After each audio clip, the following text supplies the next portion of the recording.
Hi everyone, welcome back to another episode of Premside Pod. Happy to have you guys here. Once again, I'm Adam, joined by the one and only Aaron Jaffe. Super excited to have you guys. Important thing to note, we got the right flag standing behind us today. Not sure why after that recent performance. Top three. We needed a favor. We needed a favor. Whatever, we couldn't deliver, but then yet again, doing Tottenham a favor. I don't really know if I would sit well with that. But top three. I mean, would you rather Arsenal? This is true. Top four. The race is closer now. I'm still confident that we're gonna finish in the top four, but it's closer now. Arsenal picked up 3 points that Definitely. no one The really race thought they'd definitely pick up. does thicken. Yeah. Today we're going to be talking about everything from transfers to the latest happenings and unfortunately the calamity that was Chelsea's defense Yeah. I mean, earlier in the week. let's get into that. I mean, right off the bat, I think when that lineup came out, we saw no Rudiger, no Thiago Silva, Reece James in the back, but joined with Malang Sarr, who questionable Definitely. start, could have maybe gone with Chalobah. What do we think went wrong for Chelsea? Definitely there were definitely a lot of mistakes for starters. Like I think pretty much, both Aspi, Malang Sarr, and Christensen were all at fault for those 4 goals, especially Nketiah's second, just like the ball bobbling at the back. Can't have that from this Blues, especially like this defense with everything we're trying to achieve this season. It just can't happen. And additionally, seeing Reece as center back definitely shows that more investment does need to come this summer. Once we get our financial situation sorted, Jules Kouande potentially, but this is definitely not a backline of Chelsea that I'm confident with, and I mean, yeah, and a humbling experience at that. definitely, and I think we're seeing flashes of what you guys could look like next year defensively. Thiago Silva, going to be 38 next year. Christensen probably leaving. Aspi getting older, could be leaving. Rudiger, we don't know what's happening with him. So all of a sudden, Chelsea, a team that kind of Thomas Tuchel built from the back. No one could score against. They're leaking all of a sudden, and I think you guys have to reinforce that this summer. What's a name you think you like? Definitely Koundé. I think Koundé is the first would be name that comes to fantastic. mind. But like something that bothers me so much as a Chelsea fan is I think about our business over the past couple of 12, 18 months. We looked at the likes of Ikayo Tomori leaving to AC Milan, Mark Gahey going to Crystal Palace, 2 players that are absolutely crushing it at their respective teams. And then I look at Malang Sarr. Yes, he's not a bad center back. He's young. He has a lot of years left of him. But those people that we sold really, I think, just miles better than him as it stands. Yeah, And it really makes couldn't you think hurt to about have Tomori right now. couldn't hurt Tomori absolutely killing it in Serie A. But these are honest reflections to have as a Chelsea fan. It doesn't sit well with me. Business does need to be done. It was a 4-2 loss. Definitely, I don't think there was a single part of that game where Chelsea really looked like they were going to really fight for it. We never took the lead. We were always fighting, trailing from the back.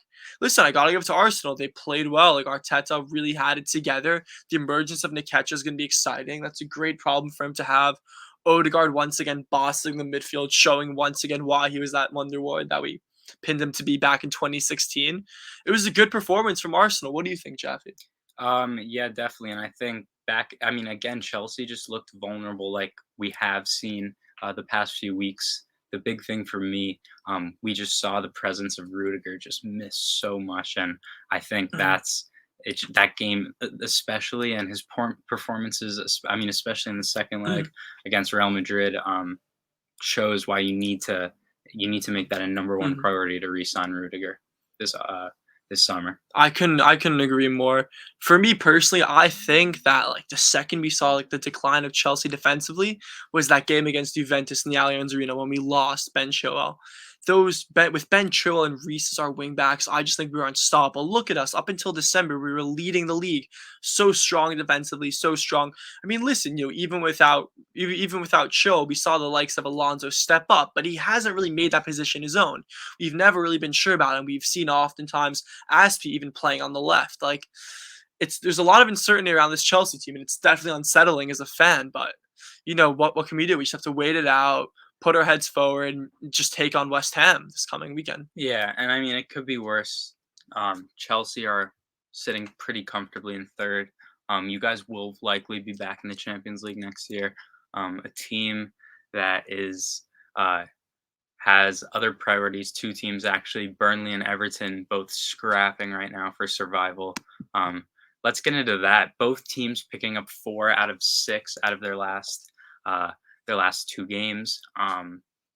Everton stole a point late. Richarlison, he's doing everything he can to keep that team up. And Burnley, since sacking Dyche, they got a win at Southampton. What an inconsistent team, by the way, Southampton. What an inconsistent 6-0 loss at Chelsea, 1-0 win against Arsenal. Now lost to Burnley. What is going on with that team? Well, that's the Premier League, Jack. That's the Premier League. You gotta love it. Yeah. I was so high on that Southampton team before with Hasenhuttl. I don't know, they've collapsed since, but let's focus on these two But teams. we both love JWP. I can't talk about that guy enough, but that's for another episode. Love KWP as well. Kyle Walker-Peters. Absolutely great players. But, this relegation battle, it's an exciting one. Who would have thought Everton, with the talent they have, Richarlison, Dominic Calvert-Lewin, and everyone thinking that he was going to be Harry Kane's heir just a year back. Definitely in an unfortunate situation, stealing the point late against Leeds. It's an unfortunate time for Everton. This Merseyside team, so much quality, but this season's been weird for them. They've lost the likes of Luka Dean to Aston Villa, the appointment of Frank Lampard. I love him, absolute Chelsea legend, but as a manager, he just hasn't been convincing at all. And I think the same is to say with his Everton team. I just don't think he's gotten the pieces to fit. It's not working for him. Meanwhile, Burnley, what is it? 4 points in 2. Definitely an exciting start. I think me and Jaffe, both of us, we're both a little bit shocked to see Sean Dyche go. He's been such a servant to that team, but potentially the right decision, I think. Potentially, I was saying short term when the news came out. I was saying short term, it's not the right decision. He's done so well with this team, and it's disrespectful to let him go when you're fighting for relegation. When he's gotten survival for this team in the past, but long term. Burnley is a team that just hasn't played eye-catching football in recent years. Such a Brexit team, by the way. Such a Brexit team. Yeah, and I think long term you need to change that every year, kind of fighting for survival. And change needs to be made. And I think short term, it's proving to be the right decision. Sometimes when you get a new manager late in the season, it gives you that kind of boost. That any team fighting for survival would need. So I think that's a team that's just looking for a leader. We saw Chris Wood going to Newcastle. I don't think there's anyone you can really look to in that dressing room. Prove me wrong, Jaffe. But I think that team is just aching for a leader, and hopefully we can get, especially in these final moments of the season. I think it's bound for someone to just step up. Yeah, and take that team to the promised land. And in the Premier League. The thing with Burnley every year is they are able to play kind of as one cohesive unit. I would argue that they have leaders at the back, Tarkowski, Ben Mee, both great center backs. But when we've seen Burnley they can pull out unbelievable wins against the best teams. Those classic Burnley 1-0 wins. Classic. And both me and you know way too much about that. I think that's why we were a little surprised to see Sean Dyche go, but. Yeah, and I think, I don't know, it's going to be tough. They're 1 point behind now, Everton, I think, still with a game in hand. I'm still going to back Everton to stay up. I have to back Everton as well. I think there's just way too much quality in that team. Look at Allen, Boston in midfield. They have the pieces, Andre Gomez. It's generous. It's generous. But the point is, the pieces are there. There's quality in that team. Come to think Carlo Ancelotti manning the ship last year. Now he's at Real Madrid, competing for a Champions League semifinal right now. It's definitely a twist in fortunes for Everton, but I think they'll grind it out. I back Lampard. If anyone knows how to really galvanize a dressing room, I think it's him. So, I guess we'll just have to wait and see. But it's going to be an exciting end to the season. Yeah, for sure. I think looking forward, changing topics, we have. News that came out today, Ten Hag going to be given a pretty hefty budget. Big budget. What is it, 200 million euro? Around that, wow, I think. Hefty. Yeah, 10 players going out. So it's going to be a proper rebuild, true overhaul. What are some targets that you like for Ten Hag? Listen, Ten Hag, he's going to look straight towards his Ajax team. He's going to go straight to Ajax team. He's going to bring in those pieces that he can depend on in the locker room. I think Antony's really the first name that comes to mind. Only only 23, I believe, the Sao Paulo boy. I think he knows that the next level to his career is really making the jump to a top 5 league. 50 million pounds 50 Yeah. million euro pounds circulating around him. It's a hefty price tag, but definitely not something that would scare away Manchester United. I think his pace and energy on the wings could be exciting. But I will say this though, we've looked at quality midfielders from the Eredivisie come into the league. Memphis Depay, Donny van de Beek. They haven't looked too good. It's definitely, definitely some caution there. But I Yeah. think Anthony's incredible, and I back him. I think he'll be a great signing. Yeah, and I think they're definitely with that budget.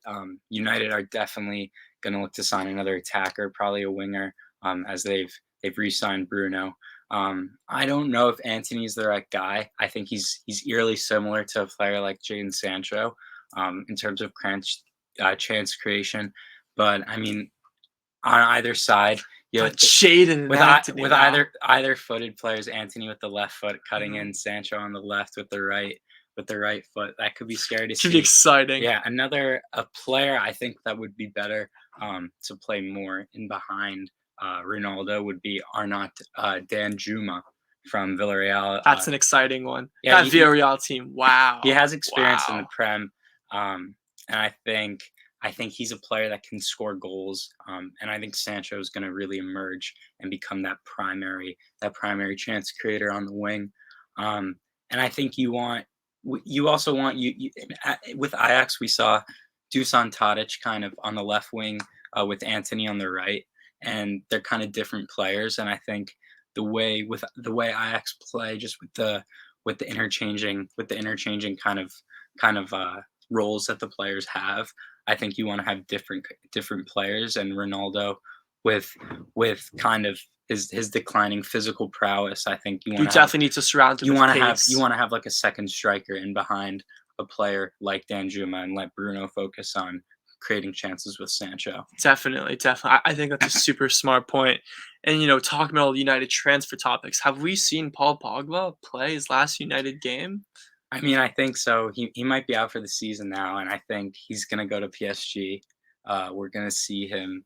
Yeah, I think it could be the last time we see him play in a Man United kit. Wow, Paul Pogba, what a player. I don't think he ever really reached what he thought he would be coming back from Juventus. But nonetheless, a super exciting player, and hopefully he steps up this coming World Cup. Only wishing only him the best. I think really such a talented player. But it's interesting. Speaking about all these departures, players going in and out. Uh, so let's talk about Salah for a second. His contract situation. It only expires next year, but he's yet to sign anything. He hasn't confirmed anything. I think actually I was reading this in an interview I had with 442. He said that he wasn't ready to commit to a new Liverpool contract just yet. Direct quote: "Not everything is about money." Where do you see this heading, Jaffe? Does he leave Liverpool or does he stay put? I think Salah stays. I think they'll figure it out. They'll give him what he wants. He deserves it. And I think he will stay. He loves life there, and Liverpool, given it could depend a lot on what they achieve this year. They could win it all Mhm. for the first time ever. They That they, they quadruple. they could be the team to win it all, and become essentially the best team maybe England's ever seen. So if something like that happens afterwards, do you break up the band? I think Klopp Mhm. at that point establishes a legacy at Liverpool, and what's the point? You have a few more years um, with Salah's Mhm. peak. Um, I think Mhm. figure it out. By the Get him way, that contract. Yeah. talking about clever business, that Liverpool team's really been showing everyone how it's done with the signings of Luis Diaz, Unbelievable Diego business. Jota. Yeah. Incredible, really building for the future. And Yeah. by the way, with all this potentially unassuredness about Salah's future, Luis Diaz, he stepped up to the plate. He's absolutely crushing it. I think his pace and his sheer skills really caught the Prem off guard. But then yet again, Salah, what a monumental, absolute titan in this Premier League. 22 goals on the season, leading the league, as well as 12 assists, also leading the league. For those of you who love expected goals, he does lead the league in that as well. He's an incredible player, but then just to stir the pot a little bit, Kylian Mbappe looks like he's on the way out of PSG. Could Mo Salah go straight into that PSG team and switch things up with Neymar and Messi? You can only imagine. I think Liverpool and City have established themselves right now as the 1 and 2 best teams in the world. England seems to be the best league in the world, and Salah should stay. There's no reason for him to leave, unless it's a potential move to Real Madrid. That's the only destination I would want to see Salah go to. Salah at PSG though, that'd be exciting because it looks like Di Maria is on the way out. I think he's had enough. But wow, Salah leaving the Premier League, I couldn't imagine. I couldn't imagine, but Yeah, that's definitely something exciting. and I think they will get it done. We've seen how competent just Liverpool are with doing business, and I want to touch upon this quickly. The team that we see now that has to be dated all the way back to their first initial early purchases was Sadio Mane from Southampton, Mhm. Mo Salah, and then they built from the back with Allison, Van Dijk, Robbo, Trent kind of came up. Joe uh, Gomez, let's not forget about him. Matip. um, and then midfield, they bought Thiago, Fabinho from Monaco. The business this Liverpool team has done is honestly remarkable, Remarkable. and they honestly they deserve to. No one complains about Liverpool spending too much money. You see people complaining about how much money City spend, United spend, Chelsea spend. Mhm. But Liverpool people respect the business they do, and I think it's paying off now. As they have a chance to win the quadruple here. I agree. I can't really remember like the last time I think Liverpool have really signed a flop, so to speak. The business that team has done Maybe is incredible. Minamino, but it's Minamino, not but no, such a no, huge no. purchase. But Yeah, then even him, like he gets it done in those cup games. Like he's shown that he's definitely a quality player at the end of the yeah, day. absolutely. Yeah. That Liverpool team, they're just a well-oiled machine. We said Klopp's really like established that strong core up front. Luis Diaz, Diego Jota, easily able to fill in for the likes of Firmino or Salah or Mane. It's really just such an interchangeable team. But and let's not even forget Origi. Come on, like really, like the weapons they have up top are just incredible, and the fact that they've just been able to buy them at such great prices. Yeah, absolutely. Yeah. That is an Um, exciting team. I Mhm. think, and then this is another point I want to get into. Moving on from Liverpool, rumors came out today from La Parisienne. Don't worry, Jeff. You can calm down. You can calm Look, down. You can calm down. I'm gonna debunk this quickly for everyone that doesn't understand how the media works. Don't get too nervous. All right, I got my flag right here. Antonio Conte, The Italian job. the Italian job. I don't know if you guys can see it. 2016-2017 winner with the Look, one and only Chelsea Conte FC. has come to Spurs. He has made remarkable progress. There's no way that he's gonna leave at this point. He's gonna we're gonna make top four. We're gonna be in the Champions League. He'll get backed. He already has Kane's son at his disposal. Why would he go to PSG? Why would it happen? Two names. Messi, Neymar. Respond to that. Respond to that. It's not Kane's son. Here's the question. Like, what is the PSG project? Like, Look, like let's step back and think I about can this tell you what the Spurs because project is. because Mauricio Pochettino, he was eyeing that United job. Didn't seem like he was fully invested in the PSG job. The PSG project, what is that? For me, I think it's a failed project. You go out, you Yeah, spend absolutely. 200 something euro on Neymar. They haven't won the Champions League. Closest they got was that 1-0 loss to Bayern. I think that's a failed project. Like, is it safe to say that? Like with Mbappe, Messi, and Yeah, I Neymar. mean, and then now you look to Mhm, a mhm, manager that's mhm. revolutionized a team that has struggled Exactly. so much. Conte is a smart manager. He's been around the block long enough. I agree. Also, I don't think he's going to go for it. I think that's a little beneath him. I think he needs more convincing for that one. Could be a tactic to get more backing from Levy. Potentially. Definitely some summer signings would not hurt that team at all, especially Um, in the defensive end. yeah, absolutely. Speaking of defensive players, last segment we're gonna get into. Uh, really exciting topic here. Start one, bench one, cut one.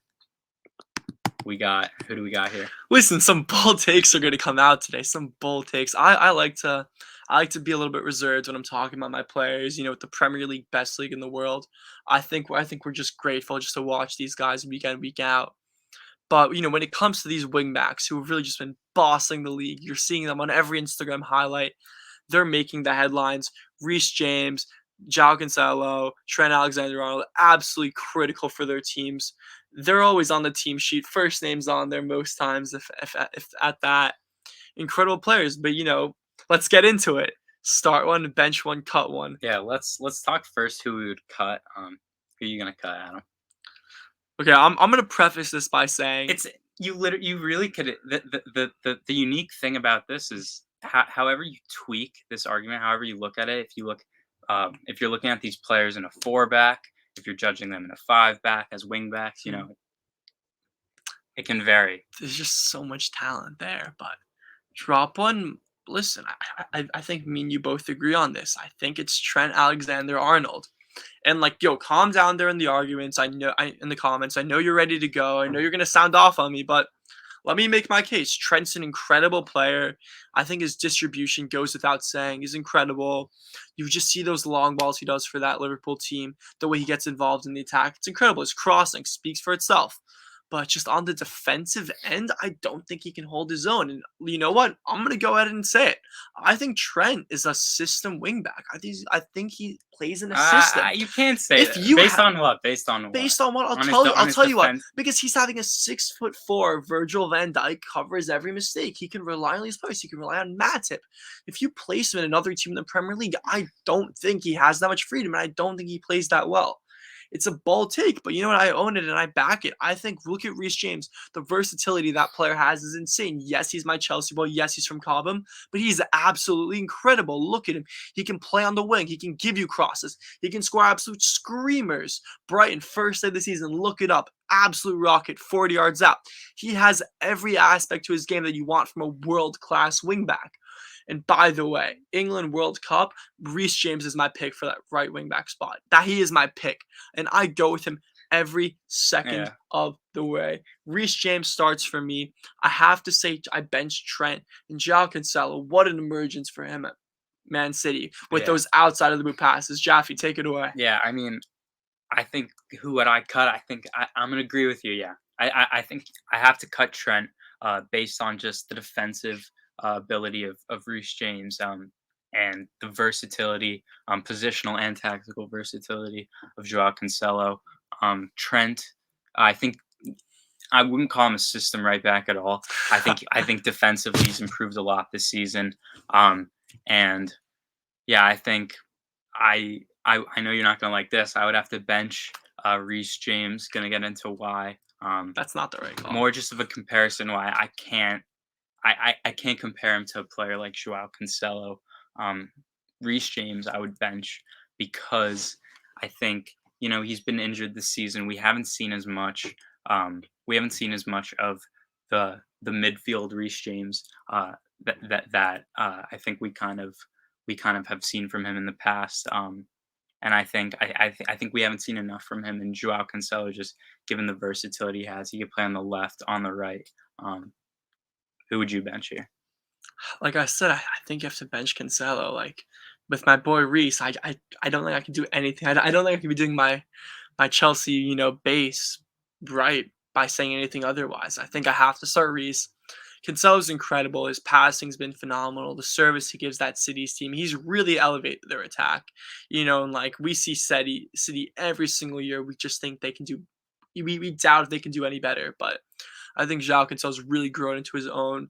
And just to think that he was like that boy from Juventus, we thought he was exciting, but he's really established himself as a world class, back. But I don't know, my boy Reece James. I went on a bit of a tangent earlier, but you know what? I'm gonna back it up again. I think he's absolutely incredible. I think he does every. Start Reece here. Of course, I don't think there's another option. Reece James, come on. Look, his defensive strength is incredible. He can play in that back three for Chelsea when called upon. He can do the wing back role. He can do the crosses. He can score the absolute screamers. He can do everything for you. Champions League final against City 2021. He manned his shift perfectly. I think that was one of the best shifts I've ever seen from a fullback in a while. I really think Reece James is my obvious pick for this one. Yeah. All right. I'm gonna go with Cancelo, and I think if you want a left back, you're not gonna go with Reece James. You're gonna go with Cancelo. If you want a player to play right back, center mid, even as a number 10, Joao Cancelo can do it. Carrying the ball progressively, he's better than all of these players. Percentage-wise, passing, he's been the best. Dribbling-wise, the best. I would say Reece James is better defensively, but percentage-wise, Cancelo has also been a better tackler. Him and Trent have the same number of interceptions this season. But I think Cancelo is just a dream of a player to have, especially in a system He's with incredible Pep to watch. when you have inverted wing backs, when Cancelo has the ability to drop into the midfield, and I think ironically these other two players they have the ability also to drop into midfield, but Cancelo is the only one that's done it, and he's the only one that does it and that does it enough to establish himself as the overall better player to me, Mhm. and that's why I would take Cancelo. I think if you want to compare these players, I think a cool way to look at it is to look at them kind of as different central midfielders because and I'll explain why. Reece James would be the more defensive midfielder, given his defensive ability. Trent would be more of a number 8, center mid, spraying passes, and Joao Cancelo is a 10. He can really do everything on the pitch. And I think in terms of just chance creation, he's just a remarkable player. And that's why I think Cancelo is better than these other two players. All class players at the end of the day. And, as fans of the Premier League, we're just excited that they're all young. We're going to watch them for years to come. But definitely a nail biter of the debate. Let us know what you guys think. Definitely a lot to be said on that topic. Yeah. And then the last thing I want to get into, just as it is relevant, I don't know if you guys can hear me typing it in, but Arsenal versus United prediction tomorrow morning. What a game. What a game The it's going to stage be. is set. The stage is set. I mean, listen. Ronaldo returning. I think United are going to win it. Come on. I think Ronaldo. Come on. You guys Come know. on. You guys know how I feel about know. Ronaldo. Ronaldo is the man for the big occasion. He's going to step up. This United team, listen, they've been shaken up. No way going around it. It's a shaky team. That Liverpool team really taught them how it's done. And I think they're looking for some reemergence. The Arsenal team, listen, Arsenal, let's do them justice. They're flying right now. Big win against Chelsea. But then also listen, there are defensive woes in that Arsenal team. I'm not sold on Nuno Tavares at all. I don't think he's there. Oh yeah, and I think we're gonna see Rob Holding in the line. We're gonna see the same Arsenal lineup. Mhm. And I think they kind of remarkably got that win against Chelsea. Rob Yeah. Holding's gonna be in the Mhm. lineup again. Maybe Ben White we'll see as a fullback again on the Mhm. right. But I think United should be able um, to Mhm. exploit this Arsenal team. Definitely, and also something to touch upon. I think we both saw Harry Maguire potentially gonna be benched for this game by Yeah. Ralph Ragnick.